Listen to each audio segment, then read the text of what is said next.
Hey, today I want to talk about something. Good morning. This is Tom from RV Travel and Living. So, we've talked about this a little bit before. Excuse my hair, but it should be all right. Today, RV living. Living in an RV. So you're going on a trip.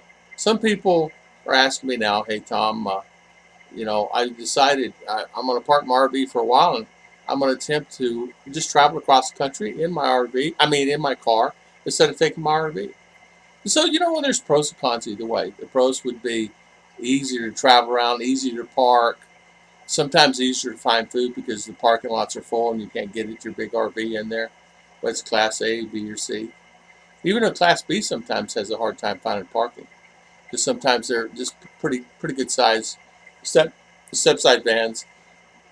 So you have to make that decision. And what's beneficial for you? You can get an Airbnb and things like that, and you don't have to worry. The positive thing is you can go and get your room and don't worry about it and get up and go eat and go do your thing. And that's really kind of the pro situation on that. And you're more flexible, unless you're pulling your car behind you or having somebody follow you in a car, and that is benefit also. Now, you need to think about it the other way too. Is if you're in an RV and you're traveling around and you want to go somewhere and you want to do something, having the food available to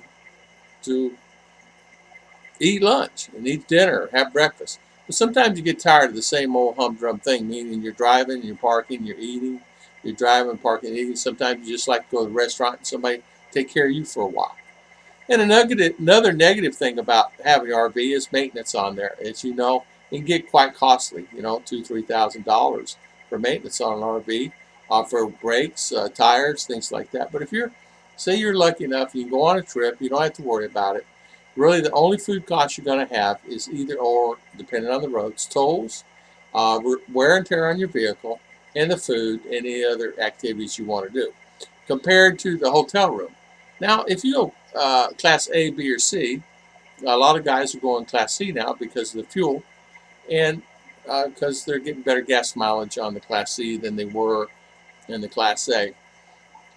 It also depends too how much you drive, uh, where you're going, how long you're going to be there. Is it going to be a long trip or is it going to be a short trip? And those decisions do have to be made. I like for me, I never really had a problem. I had a 32 footer, and I really had not too much of a problem. Although there were times, though I did. I have to tell you, I pulled in Cracker Barrel sometimes, and it'd be completely full, and there's no parking anywhere. And getting in and out of there can be complicated. And I've had to have people that I did not know help me get out of there because I got in, and then 3 or 4 cars piled in. I mean, there's no parking anywhere. And even though sometimes it goes in a circle, but you have already other RVers and you can't make it around the corner in the bends, depending on the size of the Cracker Barrel. You can also look at it this way: you can travel with ease sometimes because you get to sleep in your own bed. You don't have in your RV and make your own food. And in hotels, sometimes you may have a problem of people banging the doors all hours of the night, sleeping close to the ice machine. People are getting in and out of their cars, honking their horns. You guys know that. And I've traveled a lot, and I've had that happen quite a bit. We often do that and have that happen sometimes, where you're traveling and you don't realize it, and you're at a room. You got a room. You think, okay, I'm away from my ice machine, but there's one right around the corner, or there's one right down the hall. It echoes, and you can hear it. So there are a lot of things. You hear that thing echoing all night. I don't care who you are. And people upstairs walking, they walk on it. You can hear them walking. And these are really nice places you can stay at. So cost there is going to cost you $30, $40, $50, $60 a night for a room, depending on where you're going to go, or 100. Cost same thing on an RV. It's going to cost you 20, 30, 40, $50 a night, depending on where you're going to be and the size of your vehicle. There's pros and cons either way. For me personally, I've gone the route of staying in the hotels. I've gone the route of staying in a lot of places, and I've stayed at a lot of places where, uh, you know, out of the 365 days a year, 200 days of me were traveling, where I'd leave on a Sunday and come back on a Friday, or I leave on a Monday and come back on a Thursday. I was so happy to be home one time. I'll never forget this. I had a long weekend. I slept for hours because I was just so tired of flying.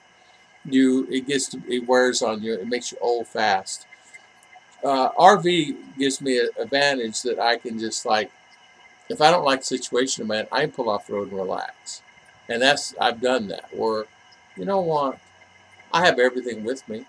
What am I worried about? What am I complaining about? You hear my dog out there. But what am I complaining about? Why should I be complaining about anything? Why should there be a problem, right? It happens, and we all do that. We all say, okay, there's no parking, I don't like this thing anymore. Or gas is going up, and I don't like this thing anymore. You have to love it. To live in an RV, you have to love it and like it. You have to like that lifestyle. It can wear on you finding places, it can wear on you doing things.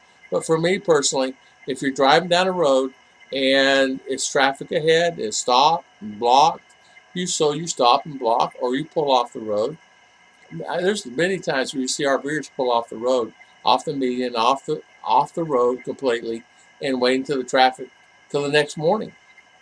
There's many times where I've traveled and I've had to do that, where it's not worth it. Why go through the hassle? Why the grief? If I'm off, I'll just wait the next morning, early in the morning, traffic subsides and they fix and repair the situation. And it does do that, because when you're in all that traffic and you're just stop and go and stop and go and stop and go, it it does wear on you. It wears you out. So if you're in an RV and you want to go somewhere, or you're wanting to go in a car or a van to a hotel, what is better? Finding a hotel or driving an RV? For me personally, I like going to RV right now. There are times where you can't bring your RV. You're going to visit somebody, you can't leave your RV here, you can't leave it there, and you have to go in a car. But if you're going on a vacation or planning it out accordingly, I think you can do that. There's pros and cons on having it. And you know what? These days you have to really look at things as far as traveling and getting to point A to point B. I want to thank everybody for always watching my videos. And I want to thank everybody for always spending their valuable time with us. Oh, one last thing I want to tell you real quick is something I thought about this is it, getting to be now that they're starting these self-serve facilities that you can actually now call ahead or go online and you can self-serve your place. That is a unique thing. You don't have to talk to anybody. You don't have to do anything. And it seals your location in your RV park. After you get there, you want to move it. You can actually move your location to point A to point B and online. So, and they're all new. It's a new thing. Everything's new about it. So just think about it. If you're a traveler and someone like that, and you really self-serve RV parks is getting to be a new thing. My friend told me the other day he loved it. He said he just went online, booked it, got there. He got there and realized there's a tree, and there's like 5 open spots with a tree, really nice tree, big tree. And so he went online and changed it from the one he was at and down there, and they just switched it from point A to point B, and no time lost, no time gained or anything. And they have, I think that the time for him to leave was noon the next day. They give you until noon the next day to leave, if he's wanting to leave. But he ended up just booking another day where he was at, and that way he could relax and take it easy and things like that. So it's really a good thing. God bless. We'll see you guys next time.